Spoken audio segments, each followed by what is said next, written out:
จากเอเท่ากับยูทีบวกหนึ่งส่วนสองเอทีกำลังสองขาดวีหาได้จากเอเท่ากับยูทีบวกหนึ่งส่วนสองเอทีกำลังสอง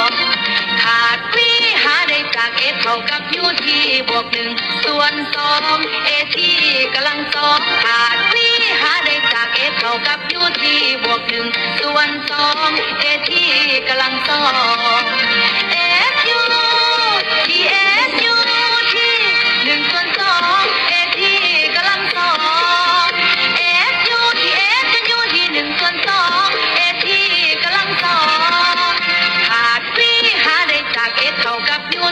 บวกหนึ่งส่วนสองเอทีขา